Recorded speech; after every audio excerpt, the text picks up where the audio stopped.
Hi. So I'm gonna be doing my lesson on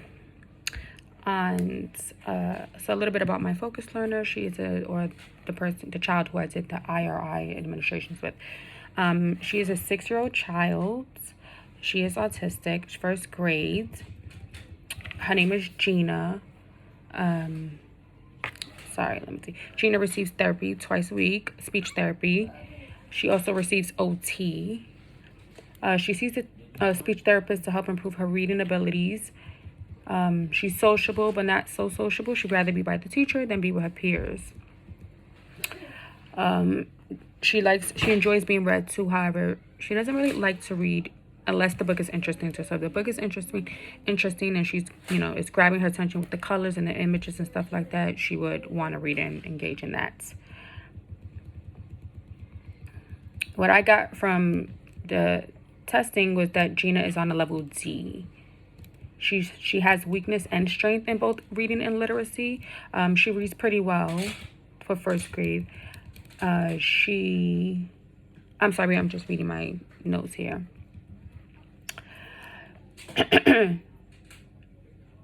Now, with the word recognition inventory assessment, some struggles were observed. This is based on like the inference, comprehensions, and fluency. Her understanding and comprehension skills are midway, I would say. She tends to read and not read to comprehend. So she's reading the passage, she's going through everything, but when it's time to make inference notes or inference questions and we ask her things, she'll get stuck and we have to just go back and reiterate what we read and go through the images and then kind of remind her. And if the words are getting a little bit too difficult for her, she wants to not read. So we're working on strategies to decode these words, to break them apart and stuff like that. The lesson we're going to be doing is going to help build her literacy fluency. The goal for this lesson is for the focus learner to be able to build comprehension skills while reading with fluency and to understand what is being read or what is read. So we're going to start with the book, Those Shoes by Maribeth Bolts, I think her last name is. I'm sorry, I don't know how to work the cameras, but I don't know how to switch it. Oh, I can't switch it. I'm so sorry. I can't switch to show you, but let me see. This is the book that we're going to be reading. I'm so sorry that I have to do it like this. I can't find none of my stuff, my iPad. My printer's not working, but and this is a graphic organizer that we're also going to be using later on with the children and with Gina. It basically says like Jeremy is blank blank because he blank. So this is what's going to help them when we do an assessment as well and track the progress and see if they're understanding and grasping what is being taught. And this is the book, and then we'll just flip through, and every few seconds we'll stop and ask questions.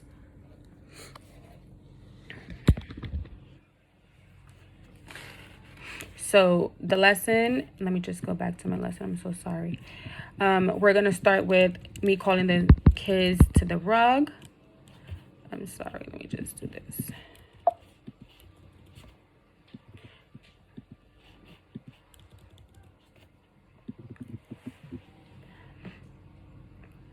So we're going to start with, calling the children to the rug. The skill objective is the focus learner will be use illustrations to predict what they read about. The focus learner will be able to answer questions based on the text of those shoes. The focus learner will use strategies such as context and picture clues to figure out the meaning of unfamiliar words and understanding text better. So we will break everything down. We're going to some vocabulary that will be going in because she struggles with new words and she wants to not read at all. In this book, some words that we'll be working on is Velcro, grip, thrift, pounding, limp, concrete, shrug. And when we get to the book and we read the pages, we'll stop at those pages and we'll go over the words, and we'll also have the words where we'll write them down at the end on a word wall and break them down at the end with all the students in the class. And with my student, with the focus learner, we'll do like a one-on-one, a small group of no more than 2 children so that she'll be able to focus.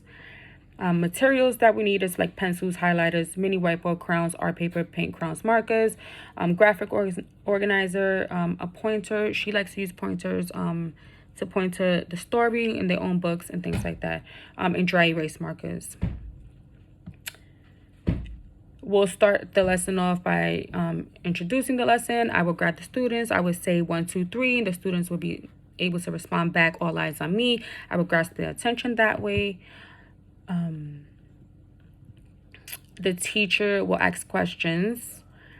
The teacher will inform the students that they will be reading the book titled Those Shoes by Maribeth Bowles, who is the author of the story. We'll also go over the illustrator of the story. The teacher will ask questions first just to see if they know this book, if they're aware, such as, what do you think the story is about based off the cover of the story? And then I will go around and ask the children, what do they think, raising their hands. The children will raise their hands and answer the question.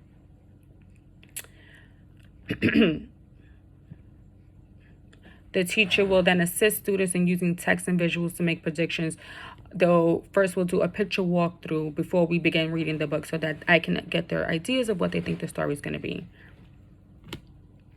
When we begin reading the book, the teachers will pause the reading several points in the story in order to demonstrate the comprehension of the material that is being read. So again, I will come with my inference questions such as, what is Jeremy doing? Why does Jeremy want to switch his shoes? Why does Jeremy want the shoes as his friend? Is it going to make him feel any different? Is he going to feel better by getting those shoes? I would even try to ask them, like turn to a friend and ask them, would they want to change shoes? Do they like their shoes? And things like that.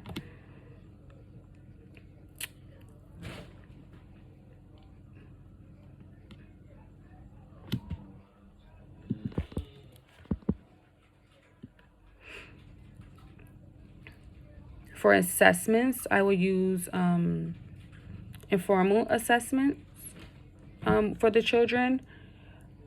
This would be based off like the questions that I asked. I would use I would go around with my graphic organizer and my stuff, and I would take notes.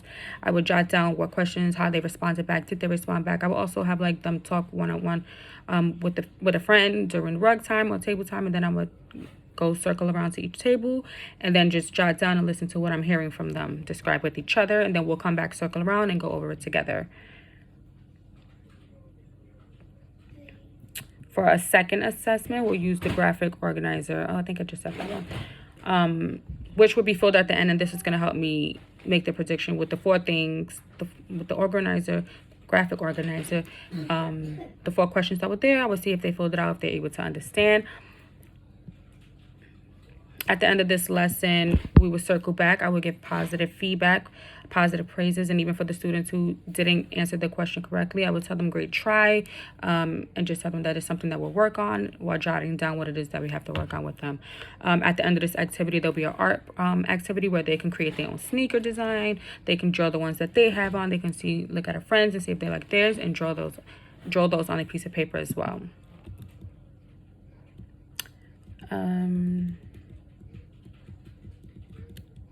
I would definitely work with this lesson with Gina one-on-one. Again, like I said, in small group, I will go over it. I would probably use like a tablet and use a flip chart where we can go over, and then I'll have a point to the words and break it down. Again, at the end of this lesson, we'll circle back to our word wall and go over all the words there and break it down to code it.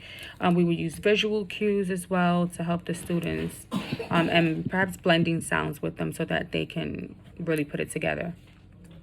And that is it for my lesson. Thank you.